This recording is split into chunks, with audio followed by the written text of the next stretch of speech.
Hello दोस्तों, आप सबका स्वागत है एक बार फिर से एस्ट्रो गुरु चैनल पर। आज मैं आपके लिए लेकर आया हूं टैरो विद कृष्ण में एक बिल्कुल यूनिक सेशन। और आज का जो टॉपिक है ये मेरे चैनल पर पहली बार आया हुआ है। ये टॉपिक है भाई बहन के प्यार और उनके रिश्ते के बारे में। इस पर 2 वीडियो बनाने का प्लान है। तो पहला वीडियो आज आपके सामने है और आज जो टॉपिक है, जो दोनों टॉपिक्स में से एक मैंने चूज़ किया है, वो ये है कि अगर भाई बहन के रिश्ते में कोई दरार आ गई है, कोई प्रॉब्लम आ गई है, तो वो ठीक होगी या नहीं होगी। यही एक टॉपिक मैंने आज लिया है। दूसरा टॉपिक मैं आगे बताऊंगा कि भाई बहन का प्यार कितना बना रहेगा, उसमें क्या क्या चीज़ें रहेंगी, तो वो एक अलग रहेगा। तो आज अगर रिश्ते में कुछ प्रॉब्लम चल रही है, दरार या सेपरेशन, या कभी कभी होता है ना कि भाई बहन के बीच में कांटेक्ट ही ख़त्म हो गया, कि अब बातचीत ही बंद हो गई, तुम अपनी राह हम अपनी राह। तो इन सारी सिचुएशंस में क्या है फ्यूचर, क्या कहते हैं टैरो, क्या है गाइडेंस, आपको क्या करना चाहिए क्या नहीं करना चाहिए, यही सब आज कवर करूंगा। और हर बार की तरह इस बार भी 3 पाइल्स बनाए गए हैं जो आपकी स्क्रीन पर अब एक साथ दिखाए जा रहे हैं। आज की ये तीनों piles rider white tarot deck से ली गई हैं। 5 of the wands pile number 1, 5 of the swords pile number 2 और 5 of the cups pile number 3 रहेंगे। तो ये तीनों कार्ड्स आपकी स्क्रीन पर एक साथ शॉर्ट किए जा रहे हैं। जो कार्ड आपको अच्छा लगता हो या जो कार्ड आपको एक फील देता हो, चाहे पॉजिटिव या नेगेटिव, चूंकि ये रिलेशन का मामला है, तो अगर कोई कार्ड आपको कनेक्टिविटी दे रहा है तो उसे ही अपनी पाइल मान लें और उसी के अकॉर्डिंग, उसी के तदनुरूप आज की रीडिंग को देखिए। यह आपसे रेजोनेट करेगी। हर बार की तरह इस बार भी टाइम स्टैम्प्स डिस्क्रिप्शन और कमेंट सेक्शन दोनों जगह पर पोस्ट कर दिए गए हैं, ताकि आप अपने पाइल की रीडिंग को देखने के लिए टाइम स्टैम्प पर क्लिक करके वीडियो को फास्ट फॉरवर्ड कर लें और सीधे अपनी पाइल पर पहुंच जाएं। उन लोगों का स्वागत करूंगा जो आज पहली बार एस्ट्रो गुरु चैनल पर आए हैं, मुझसे जुड़े हैं। आप सभी का आने के लिए एस्ट्रो गुरु चैनल पर बहुत बहुत थैंक यू। इस चैनल को सब्सक्राइब जरूर करिए और बेल आइकन को प्रेस करिए, क्योंकि जब आप बेल आइकन प्रेस करते हैं तो नए वीडियोस की नोटिफिकेशन आपके पास जानी शुरू हो जाती है। और जब मैं लाइव आता हूं तो भी आपको मालूम चल जाता है कि मैं लाइव आने वाला हूं। तो मेरे पुराने सब्सक्राइबर और व्यूवर्स, आप सभी का मैं बहुत बहुत शुक्रिया अदा करूंगा, धन्यवाद करूंगा आप सभी के सहयोग और प्यार के लिए, अपनेपन के लिए। चलिए वीडियो को शुरू करते हैं, लेकिन उससे पहले आपको एक बार याद करा दूं कि मैं एक प्रोफेशनल टैरो रीडर भी हूं। तो आपकी स्क्रीन पर ये जो नंबर आ रहा है, इस नंबर के ऊपर आप कांटेक्ट कर सकते हैं। इस नंबर पर फ़ोन नहीं करना है, सिर्फ व्हाट्सएप मैसेज डालिए, हेलो हाय लिखिए, आप इस पर कांटेक्ट कर सकते हैं। अगर मेरे साथ अपने लिए एक पर्सनल रीडिंग सेशन चाहते हैं, तो अगर किसी तरह की प्रॉब्लम में हैं, आप फंस गए हैं लाइफ में, स्टक हो गए हैं, रास्ता नहीं मिल रहा, तो आप मेरे साथ अपना एक टैरो रीडिंग सेशन ले सकते हैं इस नंबर पर मैसेज करके। तो चलिए आज के वीडियो को शुरू करते हैं और आपकी पाइल में मिलते हैं।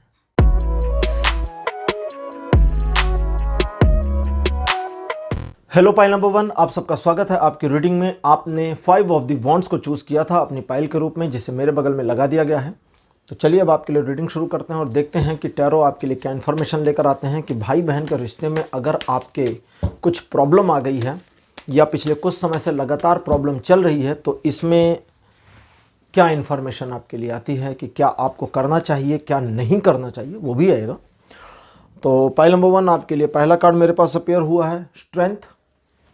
सेकंड पोजीशन आपके लिए अपीयर हुआ है द एम्परर। कार्ड नंबर 3 आपके लिए अपीयर हुआ है हेर्मिट। कार्ड नंबर 4 आपके लिए जो है यह है 10 ऑफ द कप्स। और कार्ड नंबर 5 आपके लिए अपीयर हुआ है 8 ऑफ द कॉइन्स। कई टैरो डेक में पेंटिकल्स होते हैं। ये जिस टैरो डेक को मैं यूज़ कर रहा हूँ, चक्रा विजडम कार्ड्स, इसमें पेंटिकल्स को कॉइन्स कहा जाता है। तो पाइल नंबर 1, जैसा कि आप जानते हैं कि समस्या तो रही है, तो लेकिन इस समय आपने उस चीज़ को इस तरह से एक्सेप्ट कर लिया है, अडॉप्ट कर लिया है कि अब आप उस समस्या के साथ जीवन को जीना और आगे बढ़ना दोनों सीख गए हैं। काफ़ी टफ सिचुएशन आपके रिलेशनशिप में रही है। कई बार कंप्रोमाइज़ेस का सामना आपको करना पड़ा है और कई बार आप अपने डिसीजंस को वेरी किए हैं, डिसीजंस को बदले हैं। अपने रिलेशनशिप को बेहतर करने की आपकी कोशिशें कई बार की नाकामयाब भी हुई हैं, लेकिन उस अंधकार में भी एक प्रकाश की उम्मीद आपको थी। जब ये रिलेशनशिप में प्रॉब्लम्स आईं, आपको उम्मीद थी कि आपके जो भी सिस्टर या ब्रदर हैं, उनकी साइड से चीज़ें उस तरह से नहीं होंगी जैसी कि हो गई। हालांकि इसमें पूरी रिस्पॉन्सिबिलिटी उनकी ही नहीं है, आपकी भी है, क्योंकि उस अंधकार को मिटाने का काम आपने भी नहीं किया। आपने उम्मीद करी कि आपके सिबलिंग का यहां मैं एक मीनिंग बता दूं, भाई या बहन, सगे भाई या सगे बहन को सिबलिंग कहते हैं, ठीक है। तो ये एक बहुत ही सिंपल सा प्यारा इंग्लिश का वर्ड है जिसे यूज कर सकता हूं बिना जेंडर स्पेसिफिकेशन के। मतलब मैं यहां पे जेंडर स्पेसिफिकेशन नहीं करूंगा कि मैं भाई कह रहा हूं या बहन कर रहा हूं, सिबलिंग कहूं। अब आप अपने सहोदर को समझ लें, हिंदी में सहोदर होता है तो बेटर है सिबलिंग बोलूं।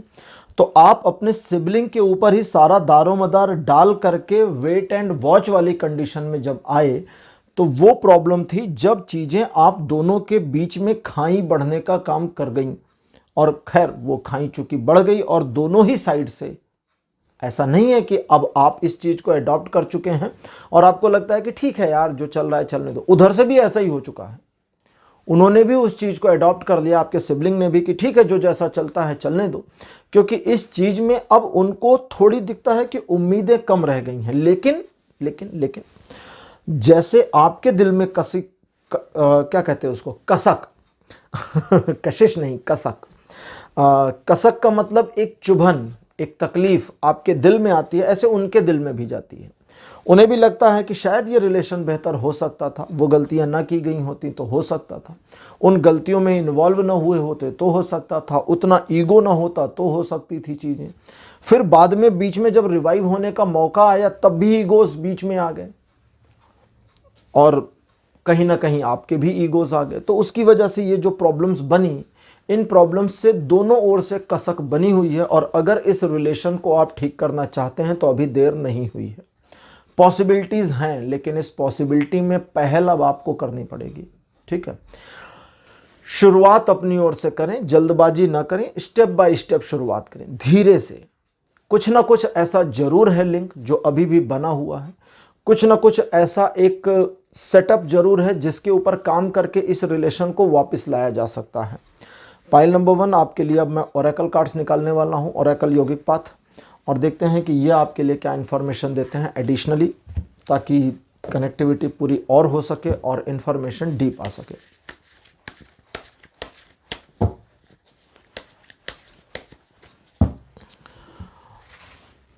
ओरेकल कार्ड से आपके लिए पहला कार्ड मेरे पास जो अपीयर हुआ है ये है अहिंसा। कार्ड नंबर 2 आपके लिए जो है this one is kundalini. Card number 3 आपके लिए जो अपीयर हुआ है ये है वात। कार्ड नंबर 4 आपके लिए अपीयर हुआ है छिन्नमस्ता। कार्ड नंबर 5 आपके लिए जो अपीयर हुआ है ये है सत्व। देखिए बढ़िया इंफॉर्मेशन आई है और बिल्कुल अलग और यूनिक से कार्ड मेरे पास आए हैं ओरेकल यौगिक पाथ से। सिचुएशन को उस तरह से भी नहीं देखा जाना चाहिए जिस तरह से आम तौर पे लोग देखते हैं, कभी कभी थोड़ा ना एबनॉर्मल भी देखने की कोशिश करनी चाहिए। जैसा कि मैंने कहा, ऐसा नहीं दिखता इस पूरे मामले में पाइल नंबर 1 कि आपके सिबलिंग की पूरी गलती है, ऐसा भी नहीं दिखता कि पूरी गलती आपकी भी है, लेकिन आपको अपने सिबलिंग को समझने की थोड़ी कोशिश ज़्यादा करनी चाहिए थी। हालांकि सिचुएशंस आपके पक्ष से निकल गई और अभी सिचुएशंस उनके फेवर में भी नहीं दिखती। आप और उनके बीच में जो ये दरार वाला मामला है, इसमें जैसा मैंने पहले कहा कि पॉसिबिलिटीज़ अभी बनी हैं, लेकिन अब इस पॉसिबिलिटी में सबसे इम्पॉर्टेंट ये है कि आप उनको क्या दे सकते हैं और वे आपको क्या दे सकते हैं। दोनों एक दूसरे को क्या दे सकते हैं और दोनों से एक दूसरे को क्या बेनिफिट्स मिल सकते हैं, इस चीज़ के ऊपर ये रिलेशन आगे डेवलप कर सकता है, डिपेंड कर सकता है। देखिए यहाँ गिव एंड टेक वाली कंडीशन आई है। कभी कभी किसी रिलेशन को नए सिरे से बनाने और चलाने के लिए थोड़ा भौतिकता का सहारा लेने की ज़रूरत होती है, लेकिन आप इस चीज़ को जानें और मानें कि आप दोनों एक ही रूट से जुड़े हुए हैं। रूट अभी भी अलग नहीं है और चूंकि रूट अलग नहीं है इसलिए इस वातावरण में, इस एटमॉस्फेयर में, इस सिचुएशन में आप दोनों के बीच में जो खाई आई है, दरार आई है, उसे और बढ़ाने का काम आप दोनों बाखूबी मिलकर करते जा रहे हैं। इस सिचुएशन में आपको अपनी ओर से, अगर इस रिलेशन को रिवाइव करना चाहते हैं तो अपनी ओर से डोर्स ओपन कर दें। लेकिन मैं आपको यहाँ एक चीज़ की वार्निंग दूंगा, छिन्नमस्ता माता का कार्ड कहता है कि डोर्स ओपन करने का ये मतलब नहीं कि पूरा सरेंडर कर दें, रेंगना शुरू कर दें, नहीं, वो नहीं करना है, घुटनों के बल बिल्कुल नहीं। डोर ओपन मतलब रिलेशन रिवाइव हो सकता है, अगर सामने वाला सिबलिंग आपका या सामने वाली सिबलिंग आपकी चाहे तो। सत्व का कार्ड है जो कहता है कि उस डोर से आने वाली ऊर्जा में पॉजिटिविटी फील होती है, तो इस रिलेशन में रिवाइव होने के पूरे पक्के चांसेस बनेंगे। लेकिन अगर निगेटिविटी फील हो जाती है और निगेटिविटी आ जाती है जहां स्वार्थ है, तो मामला गिव एंड टेक का, ठीक है, वो तो हर एक रिश्ते में होता है, ठीक है। लेकिन अगर सिर्फ स्वार्थ का मामला है, किसी ऐसे मामले की वजह से सिबलिंग आपसे कनेक्ट हो रहे हैं जिस कनेक्शन से सिबलिंग को बेनिफिट स्पेशली मिलेगा और आपका बेनिफिट नहीं है, या उस कनेक्शन से आपको बेनिफिट मिल जाएगा लेकिन सिबलिंग को बेनिफिट नहीं मिलेगा। ऐसा भी हो सकता है ना कि आप उस कनेक्शन में जाएं और आप ही का फायदा हो जाए पूरा और उसका फायदा ही ना हो कुछ, तो दोनों हो सकता है। इस तरह की कंडीशन और सिचुएशन में आपके रिलेशन का रिवाइवल फिर से अनस्टेबल हो जाएगा, टिकेगा नहीं। अगर इस रिलेशन को टिकाना है और एक्चुअली आप बनाना चाहते, जैसा आपका मन तो दिखता ही है बनाने वाला, तो सबसे पहले तो डोर ओपन करें, दूसरा स्थिरता लाएं, तीसरा पुरानी बातों को रिपीटेड ना करें, पुरानी गलतियां पुरानी बातें उनसे आगे निकलने की कोशिश करें। कहते हैं ना कि अपनी गलतियों से सबक लेके आगे चलिए। देखिए, आप एक परिवार हैं, आपके रूट आपकी जड़ें एक हैं, लेकिन उस रूट में जो डिस्टर्बेंस अभी आई है आपके रिलेशन में, वो डिस्टर्बेंस सिर्फ इस वजह से आई है कि ईगो का क्लैश हो गया है। आप उनको गलत ठहरा रहे हैं और वो आपको। दोनों ही मामलों में आप दोनों की गलती, ठीक है, मैं बिल्कुल नहीं कहता आप गलत हैं या वो गलत है, मैं यहाँ ये भी नहीं कहूँगा आप सही हैं या वो सही है, क्योंकि मैं अगर ये चीज़ अभी कहूँ, मैं कार्ड निकाल के देख सकता हूँ, लेकिन वो चीज़ आपको हेल्प नहीं करेगी, ठीक है। तो यहाँ पर क्या करना है वो जानिए। बिना दूसरे के पक्ष को सही तरीके से समझे हुए कोई डिसीजन लेना मूर्खता होती है, गलती होती है, बचपना होता है। तो उसके पक्ष को न सुनना आपकी गलती थी, ये आपके लिए आ रहा है। और आपके पक्ष को उन्होंने सुना, लेकिन उस सुन करके अनसुना कर दिया। और अनसुना करने का रीजन क्या रहा, याद है आपको? रीजन ये रहा कि आपने अपने पक्ष को इस तरह से रिप्रेजेंट किया था जो बड़ा रूड लगा था, तो उस रूडनेस को उसने एक्सेप्ट कर लिया और फिर ये सारा ब्लेंडर हो गया।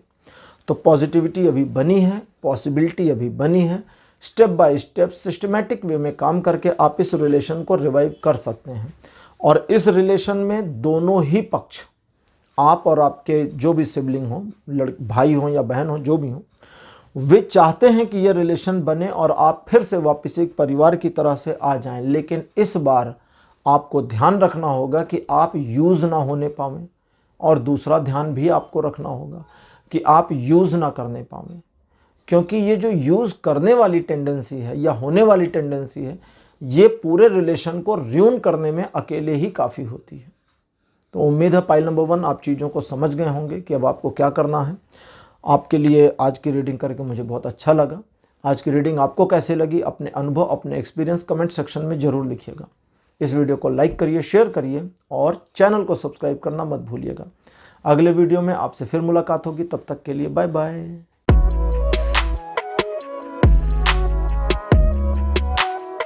हेलो पाइल नंबर 2, आप सबका स्वागत है आपकी रीडिंग में। आपने 5 ऑफ द सॉर्ड्स को चूज़ किया था अपनी पाइल के रूप में, जिसे मेरे बगल में लगा दिया गया है। चलिए अब शुरू करते हैं आपके लिए रीडिंग और देखते हैं कि टैरो की क्या गाइडेंस है कि आपके भाई बहन के रिश्ते में अगर कोई दरार आ गई है, कोई प्रॉब्लम आ गई है, तो ये प्रॉब्लम दूर हो सकती है, नहीं हो सकती, गलतफहमी है तो ये गलतफहमियाँ ख़त्म होंगी या नहीं होंगी, रिश्ता वापस रिवाइव होने की संभावना है या नहीं है। पहला कार्ड आपके लिए अपीयर हुआ है 8 of the coins. Second position पर आपके लिए जो कार्ड अपीयर हुआ है, this one is 7 of the wands. Card number 3 आपके लिए अपीयर हुआ है 7 of the coins. Fourth position आपके लिए 5 ऑफ द वॉन्ड्स। और आपके लिए जो लास्ट कार्ड मेरे पास अपीयर हुआ है यह है प्रिंसेस ऑफ द वॉन्ड्स। तो आपके लिए 5 कार्ड्स अपीयर। देखिए, इस समय की जो डिस्टर्बेंस आपके रिलेशन में अभी लगातार चल रही है, ये आने वाले कुछ समय तक लगातार चल सकती है, चलती रह सकती है। आपके इस रिलेशन में आ रही डिस्टर्बेंस या एक तरह का ऐसा मोमेंट जब आपके रिलेशन में चीज़ें बिल्कुल ठीक नहीं हैं, एक स्ट्रगल बना हुआ है, या एक ऐसा मोमेंटम बना हुआ है जब आपको लगता है कि पता नहीं ये रिलेशन शायद ठीक नहीं हो सकता, तो इस यथास्थिति को बरकरार रखें, इसको ऐसे ही चलने दें। थोड़ा पीछे चलते हैं। रिलेशन में चीज़ों को, जैसे कभी कभी होता है कि आप एक पक्ष, यहाँ ऐसा आ रहा है कि एक पक्ष बनाने की कोशिश कर रहा है और दूसरा पक्ष सिर्फ ताने मारना शुरू कर रहा है, जिसे और कोई काम नहीं है। तो उस सिचुएशन से गो थ्रू होने के बाद और सिर्फ अपने बारे में स्वार्थ की भावना से ध्यान देने के बाद, पूरी तरह स्वार्थी होने के बाद, और सिर्फ स्वार्थी नहीं, सिर्फ इस चीज़ से नहीं कि मेरा फ़ायदा कहाँ है या मुझे लाभ है या नहीं है, इस चीज़ से भी डिस्टर्ब होने के बाद कि सिचुएशन में आपके द्वारा किए गए कामों को बिल्कुल गौड़ बता दिया जाता है, छोटा बता दिया जाता है, इस रिलेशन का चलना पॉसिबल नहीं था। आपके द्वारा किया गया एक प्रकार का रिलेशनशिप में जो योगदान था, उस पूरे योगदान को जिस तरह से नकारा गया है, उस नकारे जाने के बाद में, उस इनकार के बाद कि आपने कुछ भी नहीं किया इस रिलेशन में, आज की जो वस्तु स्थिति बनी है इसे कंटिन्यू रहने दीजिए, एज इट इज़ चलने दीजिए। आपके रिलेशन में आपके सिबलिंग के ऊपर सारी चीज़ें जा रही हैं कि अगर आपके सिबलिंग को, सिबलिंग मतलब भाई या बहन, सगे भाई बहन को सिबलिंग कहते हैं इंग्लिश में, ठीक है, और सहोदर भी कहते हैं, लेकिन कभी कभी सहोदर केवल भाई के लिए यूज़ किया जाता है, इसलिए मैं सहोदर वर्ड नहीं यूज़ कर रहा हूँ, सिबलिंग यूज़ कर रहा हूँ। तो सिबलिंग का मतलब आपके भाई या आपकी बहन।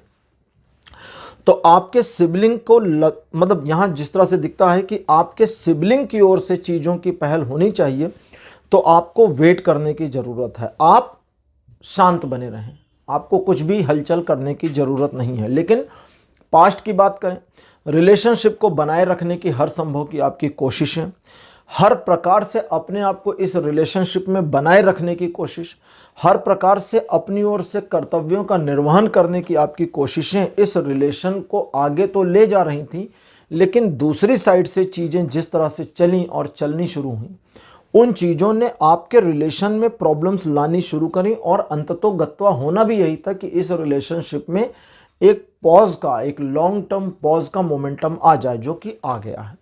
अब इसी मोमेंटम को कैरी ऑन कर रखना है।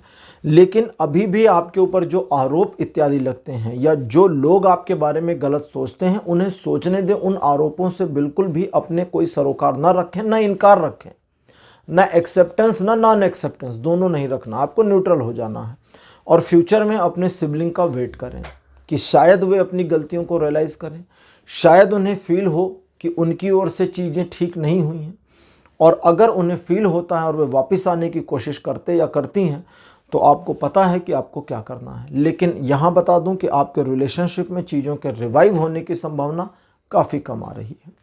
चलिए अब ओरेकल योगिक पाथ कार्ड्स लेते हैं और देखते हैं कि ओरेकल कार्ड्स यहाँ पर क्या इन्फॉर्मेशन देते हैं आपके मामले में।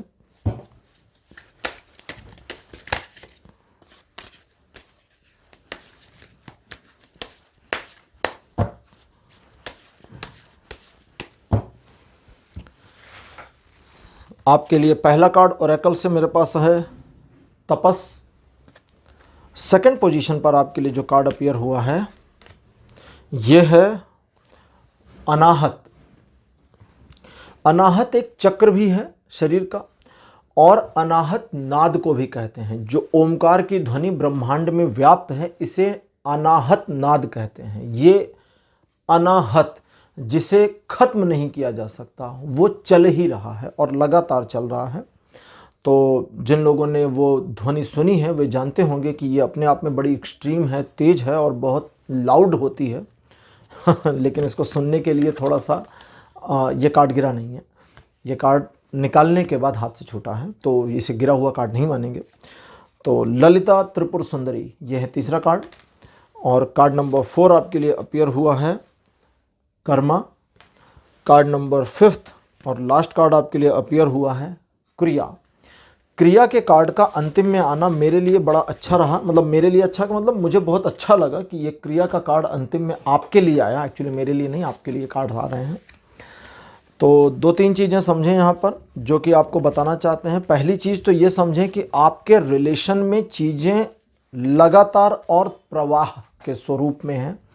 इसको दूसरे शब्दों में कहें तो आपका कोई भी झगड़ा, कोई भी दरार इस चीज़ को झुठला नहीं सकता कि आप सिबलिंग्स हैं, भाई बहन हैं। आपके रिलेशन के बीच में जो भी दरार आई है, इसमें दोनों पक्षों की गलतियां हैं। एक की ज़्यादा है थोड़ी सी, वो अलग बात है, लेकिन गलतियां दोनों की हैं। इस रिलेशन में और ज़्यादा इन्वॉल्वमेंट हो सकती थी, लेकिन उस इन्वॉल्वमेंट में आपके सिबलिंग का इन्वॉल्व कम होना या एक ऐसे मोमेंट पर उनका पीछे हट जाना इस रिलेशन को ख़राब करने में काफ़ी योगदान दिया। लेकिन अब कंडीशन ये है कि आपको सिर्फ वेट करना है। कभी कभी कहते हैं ना कि दूसरे का कर्म उसको उसका प्रतिफल देता है। तो जिन मामलों में आपके सिबलिंग ने आपको धोखा दिया या जिन मामलों में आपके सिबलिंग ने आपका फ़ायदा उठाया, लाभ उठाया, उन मामलों में आपको सिर्फ वेट एंड वॉच करना है, कुछ भी नहीं करना है, ना किसी से कहना है। कोई बिचिंग विचिंग मत करिए। कोई उनके बारे में पूछे तो उनकी कुछ अच्छी बातें बताइए, बुरी बातें बिल्कुल भी मत बताइए। क्यों? क्योंकि उनकी साइड से चीज़ें, एक कार्ड निकाल रहा हूं मैं, हाँ जी, क्योंकि उनकी साइड से चीज़ें इस तरह से शो आउट की जा रही हैं कि सारी गलती आपकी है। और चूंकि उनकी साइड से ये शो आउट किया ही जा रहा है और लगातार ही किया जा रहा है, इसलिए आप अपनी साइड को थोड़ा पॉजिटिव कर लें, क्योंकि उनकी साइड से निगेटिव स्प्रेड बहुत ज़्यादा हो रहा है। तो वो जो निगेटिव स्प्रेड हो रहा है, निगेटिविटी फैलाई जा रही है, उस निगेटिविटी को फैलने दें, रोके नहीं। क्योंकि फैली हुई निगेटिविटी भी पॉजिटिविटी का ही एक विकृत स्वरूप होता है। वो आपका कुछ बिगाड़ क्यों नहीं पाएगी? क्योंकि आप अगर चीज़ों को छोड़ देते हैं, तो मैं अक्सर बताता भी हूँ कि दूसरे के कर्म का फल उसको सिर्फ उस समय मिलेगा जब आप बीच से हट जाएं। तो उसकी जो फैलाई हुई निगेटिविटी है, अगर आप उसको खींचते नहीं हैं तो वो आप तक पहुंचती भी नहीं है। उन्होंने कहा कि भाई ये तो डॉट डॉट डॉट हो गए हैं, अब जो भी आप इसमें फिल करें, और आपने कहा नहीं मैं ऐसा नहीं या मैं ऐसी नहीं, तो आपने एक्सेप्ट कर ली उस निगेटिविटी को। ठीक है? कोई आपसे आकर कहे कि फला आपके बारे में ऐसा कह रही थी, वो ऐसा कह रहा था, ये चल रहा था, आपके भाई या आपकी बहन या आपके सिबलिंग ये उद्गार, ये फीलिंग आपके बारे में व्यक्त कर रहे थे, तो उनको बोले कि वो उनकी बात है, वो अपनी जो भी बातें कहना चाहें कह सकते हैं। स्वतंत्र देश है, अभिव्यक्ति की स्वतंत्रता है, तो वो कह सकते हैं, कहें। लेकिन अपनी ओर से आप उनकी बुराई ना करें। जब बातचीत हो किसी तीसरे से जो बीच में मध्यस्थता करना चाहे या जो भी चाहे, उनसे उनकी अच्छी बातें भी बताएं कि मेरे को बस, मैं अच्छी चीज़ों को ही याद रखना चाहती हूँ या याद रखना चाहता हूँ, जो भी निगेटिविटी है उसको याद रखने से कोई फ़ायदा नहीं है, दिमाग खराब हो जाता है। तो आपके द्वारा ये किया जाना उनके कर्म फल को उन तक पहुँचाने में योगदान देगा। लेकिन साथ ही साथ आया है क्रिया का कार्ड, जो कहता है कि इस रिलेशनशिप के मामले में अब आपको कुछ भी करना नहीं है और कुछ करने की ज़रूरत नहीं है। कोई इंटेंशन नहीं रखनी। इंटेंशन ये भी नहीं रखनी है कि ये रिलेशनशिप कभी ना ठीक हो। इंटेंशन ये भी नहीं रखनी कि उसका बुरा हो जाए। इंटेंशन ये भी नहीं रखनी कि उसके कर्म का फल उसे मिलेगा। इंटेंशन ये भी नहीं रखनी कि इस रिलेशन में आपने बहुत कुछ किया और अब उनकी बारी है, ऐसा भी नहीं रखना। और इंटेंशन ये भी नहीं रखनी कि यह रिलेशन ठीक हो जाए, रिवाइव हो जाए। क्रिया का कार्ड कहता है चीज़ें ऑटोमेटिक मोड में जा रही हैं फ्यूचर में, और उस ऑटोमेटिक मोड में जब चीज़ें जाएंगी तो सब स्वव्यवस्थित होना शुरू होगा। स्वव्यवस्थित का मतलब ये कतई नहीं है कि चीज़ें फिर से बन जाएंगी, और ये भी नहीं है कि चीज़ें नहीं बनेंगी। स्वव्यवस्थित का मतलब वो चीज़ें उस तरह से बननी शुरू होंगी जिस तरह से उनको बन जाना चाहिए था, और बीच में डिस्टर्बेंस आप दोनों की वजह से आई और वो चीज़ें उस तरह से नहीं बनी। तो वो अपने आप से होगा, ऑटोमेटिक होगा, आपको कुछ करना नहीं है। बस आपको क्या करना है ये ध्यान से सुने।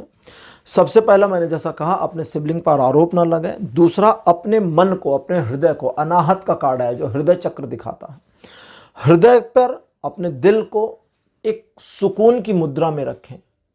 कोलाहल ना रखें। कोलाहल मीन्स नॉइसेस, एक्सट्रीम। कोलाहल और नॉइस में फ़र्क है। नॉइस तो छुटपुट नॉइस भी होती है, लेकिन कोलाहल शोर है, एक शोर जो एक्सट्रीम नॉइस को दर्शाता है। तो वो अपने दिल में ना रखें। उन चीज़ों से बाहर निकलें, अपने मन को सात्विक करें। उनके बारे में कुछ भी विरोध और विरोधाभास वाली बातें ना करें तो ज़्यादा अच्छा रहेगा। ललिता त्रिपुर सुंदरी का कार्ड,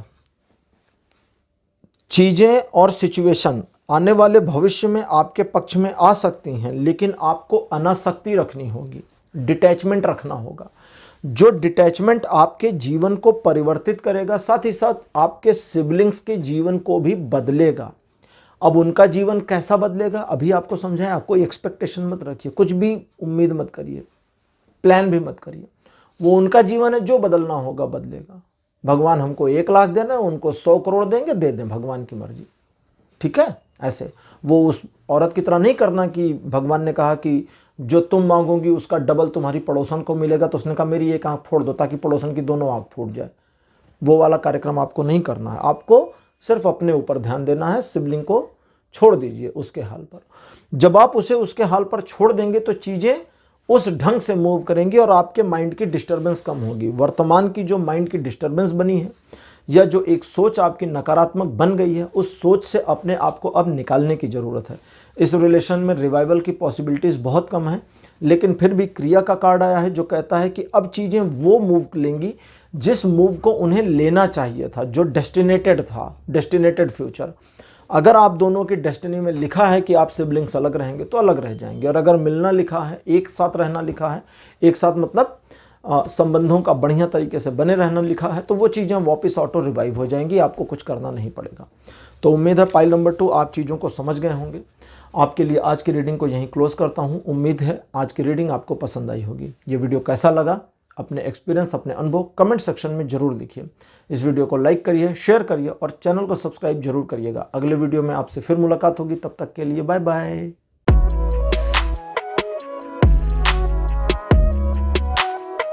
हेलो पाइल नंबर 3, आप सबका स्वागत है आपकी रीडिंग में। आपने 5 ऑफ द कप्स को चूज किया था, जिसे मेरे बगल यहाँ लगा दिया गया है। तो चलिए अब शुरू करते हैं आपके लिए रीडिंग और देखते हैं कि भाई बहन के रिश्ते में अगर आपके दरार आई है, प्रॉब्लम आई है, रिश्ता कम हुआ है, खत्म हुआ है, रिश्ते में समस्या चल रही है, तो आपके लिए सिचुएशन कैसी रहेगी, क्या करना है, क्या नहीं करना है।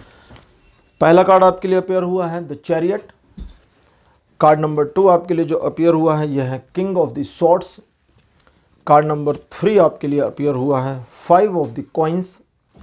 कार्ड नंबर 4 आपके लिए अपियर हुआ है 4 ऑफ द कप्स। और आपके लिए लास्ट कार्ड मेरे पास जो आ रहा है this one is 4 of the coins. देखिए, आपके रिलेशन में जो दिखता है वो ये कि गलतफहमी की वजह से सारी समस्याएं हुई हैं, और इस गलतफहमी को दूर करने का कोई उपाय ना आप कर पा रहे हैं, ना आपके सिबलिंग की ओर से हो पा रहा है। दोनों की ओर से चीज़ें डिस्टर्ब और डिस्ट्रैक्ट दोनों चल रही हैं। कहीं कहीं आप नहीं समझ पा रहे कि आपको क्या करना है, और कहीं कहीं वो नहीं समझ पा रहे कि उनको क्या करना है। दोनों ओर से एक कॉन्फ्लिक्ट सिचुएशन जो बनी है, ये अभी कुछ समय तक कंटिन्यू रहेगी। आपके रिलेशन में सिचुएशंस अपनी लिमिट को क्रॉस करने की वजह से हुई हैं। कई मामलों में लिमिट आपने भी क्रॉस करी और कई मामलों में आपके सिबलिंग ने भी लिमिट को क्रॉस किया, और आप दोनों के एक दूसरे पर जो आक्षेप थे, जो आरोप थे, उन आरोपों ने आग में घी का काम कर दिया। और इसकी वजह से रिलेशन में दरार उस समय आनी शुरू हो गई थी जब आपने उम्मीद नहीं करी थी कि ये दरार आ सकती है। इस रिलेशन में कभी ऐसा भी पॉसिबल है।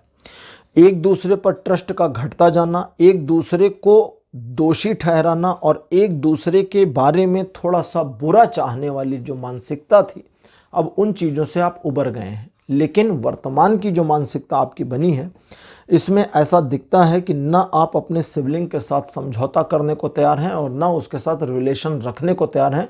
आप ये रीडिंग भले देख रहे हैं पाइल नंबर 3 चूज करके। इस सिचुएशन में आपके लिए मैसेज ये है कि सबसे पहले अपने सिबलिंग के साथ अगर रिलेशंस को ठीक करना है तो आपको अपने सिबलिंग्स को एज इट इज़ एक्सेप्ट करना होगा।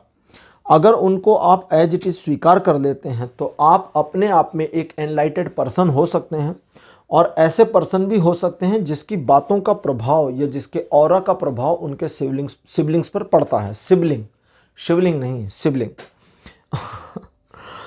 लेकिन यहाँ पर एक और चीज़ का ध्यान रखना है कि ईगो को थोड़ा सा डाउन कर दें, 10-20% नीचे कर दें। कभी कभी आपके सिबलिंग जो हैं वो आपके भाई बहन ही हैं, तो भाई बहन में प्यार और तकरार दोनों होती है। तो इस तरह से अपने ईगो को अगर डाउन कर देंगे तो आपको डिसीजन लेने में बहुत ज़्यादा आसानी होगी। लेकिन अगर ईगो को डाउन नहीं कर सकते या ईगो को डाउन नहीं करते तो आप अपने आप को एक ऐसी प्रॉब्लम में फंसा पाएंगे जिससे निकलने का कोई मार्ग और उपाय आपके पास नहीं है, लेकिन छटपटाहट बहुत है। चलिए अब लेते हैं ओरेकल योगिक पाथ कार्ड्स और देखते हैं कि ओरेकल कार्ड्स आपके लिए क्या कहते हैं। पाइल नंबर 3 आपके मामले में ओरेकल कार्ड्स की क्या इंफॉर्मेशन आती है।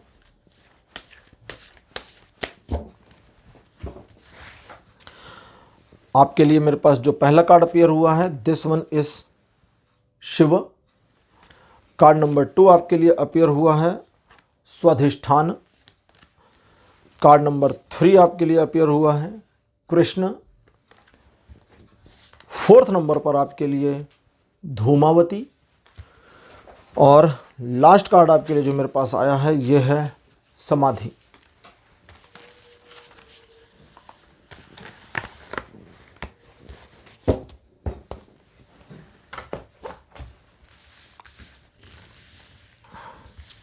तो पाइल नंबर 3, एक छोटी सी चीज़ यहाँ समझने की ज़रूरत है कि ज़रूरत से ज़्यादा पेशेंस रखना आपके रिलेशन को ठीक नहीं कर सकता।